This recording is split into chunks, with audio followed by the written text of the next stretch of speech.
ஏன் கலங்குகிறாய்? கிறிஸ்துவுக்குள் பிரியமானவர்களே, சில நேரங்களில் தேவனோடு நடக்கும் வாழ்க்கையில் வறண்ட காலங்கள் வருகிறதா? சகோதரி நான்சி சொல்கிறார்கள், அவர்களுக்கும் அப்படிப்பட்ட காலங்கள் வந்ததுண்டு.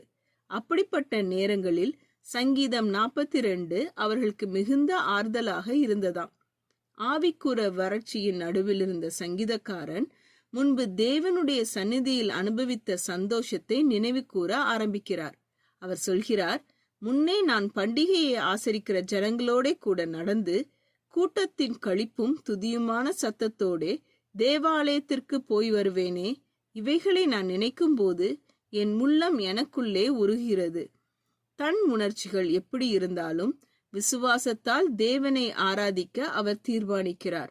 அவர் மீண்டும் சொல்கிறார், தேவனை நோக்கி காத்திரு, அவர் சமூகத்து ரட்சிப்பின் நிமித்தம் நான் இன்னும் அவரை துதிப்பேன். பிரியமானவர்களே, நீங்களும் ஒரு வறண்ட காலத்தில் இருக்கிறீர்களா? அப்படியானால் தேவன் உங்கள் வாழ்க்கையில் செய்த நன்மைகளை எழுத ஆரம்பியுங்கள்.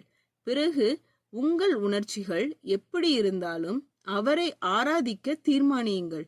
சங்கீதக்காரன் சொன்னது போல, என் தேவனே, என் ஆத்துமா எனக்குள் கலங்குகிறது, ஆகையால் உம்மை நினைக்கிறேன்.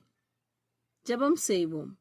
எங்கள் அன்பின் பரமபிதாவே, சில நேரங்களில் எங்கள் இருதயம் சோர்ந்து போகிறது என்பதை நீர் அறிந்திருக்கிறீர். ஜெபிக்க முடியாத நேரங்களிலும் உம்மையுடைய சந்நிதி தொலைவில் இருப்பது போல் தோன்றும் நாட்களிலும் எங்களை விட்டுவிடாமல் தாங்கிக் கொள்வதற்காக உமக்கு நன்றி. எங்கள் உணர்ச்சிகளை விட உம்முடைய சத்தியத்தை நம்ப கற்றுத்தாரும். நீர் எங்கள் வாழ்க்கையில் செய்த நன்மைகளை நினைவு கூறும் இருதயத்தை எங்களுக்கு தாரும். வறண்ட காலங்களிலும் கூட உம்மை ஆராதிக்க தீர்மானிக்கும் விசுவாசத்தை எங்களுக்கு அளித்தருளும். எங்கள் கலங்கிய ஆத்துமாவை புதுப்பித்து உமது சமாதானத்தாலும் சந்தோஷத்தாலும் நிரப்பும்.